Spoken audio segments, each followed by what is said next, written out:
another queen that we stand for. Russian doll, Natasha Lyon, man. Woo!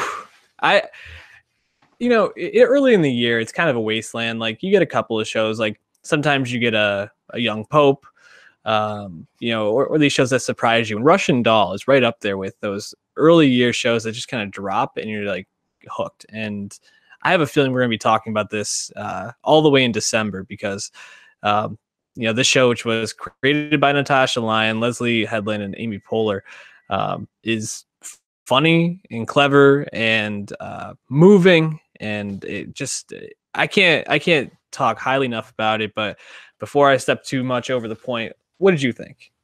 Yeah, I think it's Natasha Lyonne, by the way. Leon?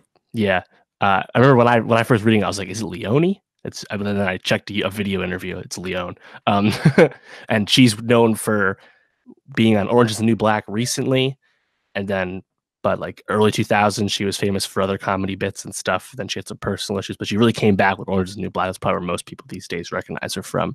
I believe she's also married to Fred Armisen, but I was not really familiar with her work until this.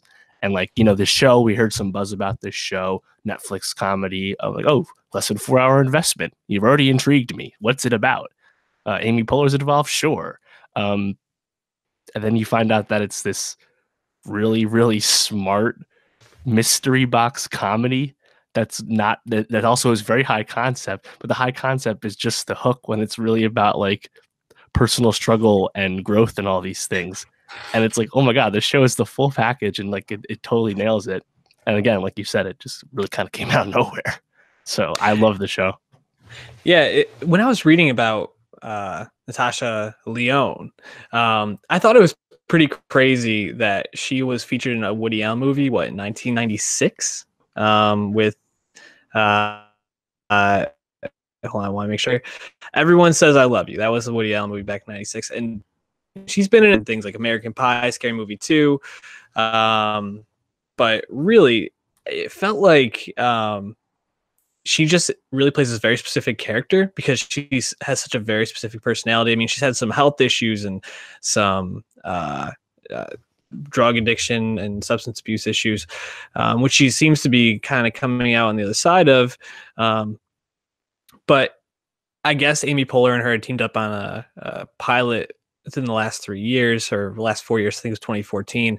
And they just seem to have a good working relationship. I think Poehler kind of just said, write a part for yourself. Like, let's see what you got. And she really wrote a part for herself. Like, this seems like very specific to her. I can't really imagine anyone else in this role. Sure. Not only for like the look, I mean, like that curly red hair and like her like big eyes kind of like looking out from under it is like, I feel like ingrained in my mind when I think about this show.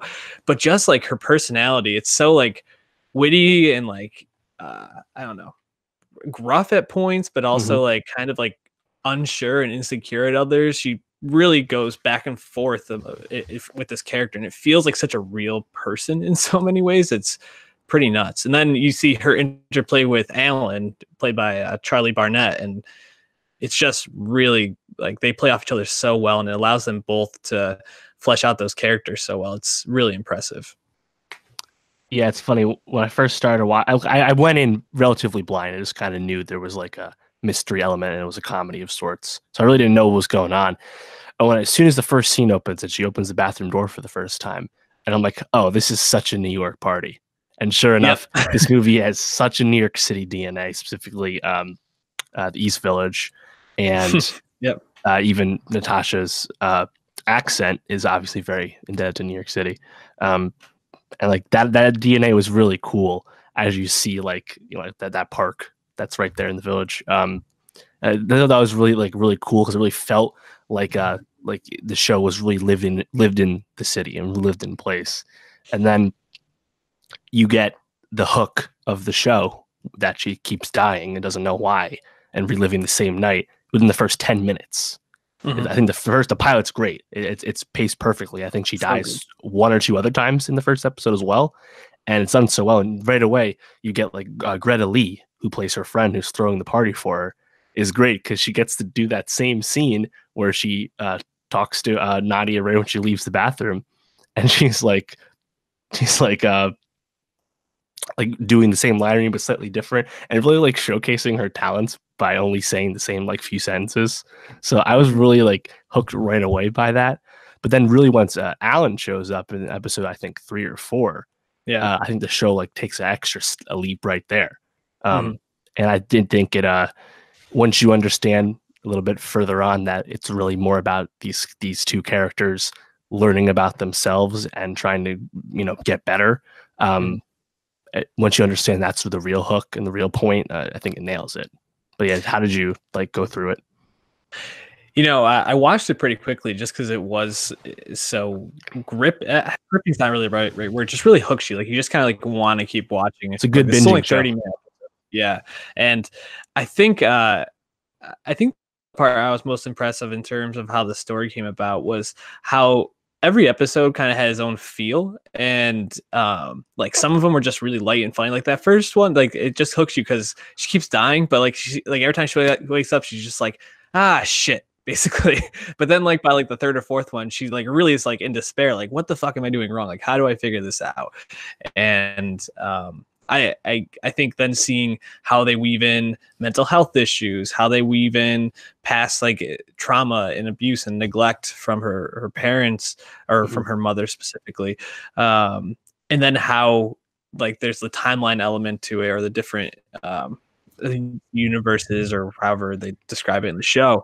It just is Mhm. really done, and it drives home the point of like having to like put yourself aside and be there for others and overcome your own issues to help other people so well, but also like while doing that basically you're growing and helping yourself. It's I don't know, it's just a really impressive and well thought out show. I wonder if this is a show that could be sustainable for another like more seasons, because I almost guarantee there will be a second season of this show with how successful it's been. Maybe they already announced that, I didn't see it, but it feels like it came to a pretty solid place for a conclusion, but I'm not sure how they're going to play out the two timelines moving forward so well.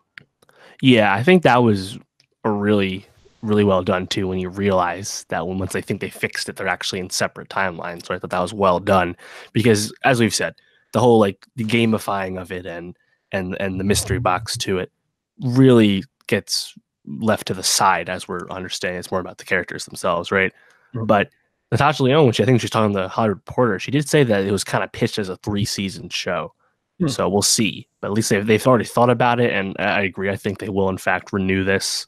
Um, I think this kind of show it's obviously a vehicle for Natasha, but also very creative and really actually getting at some deep shit. So I think this is the kind of shows that you want to keep going, and you'd hope Netflix sees the big numbers. We hope it's done and keeps going. Also, smart of them to release it on Groundhog Day weekend. Obviously, Absolutely. they will never miss something opportunity as easy as that. No. That was pretty funny. Also, shout Um, out to "Gotta Get Up," the song from Harry Nilsson that plays every oh time God, she they licensed like the shit comes out of back that with. song.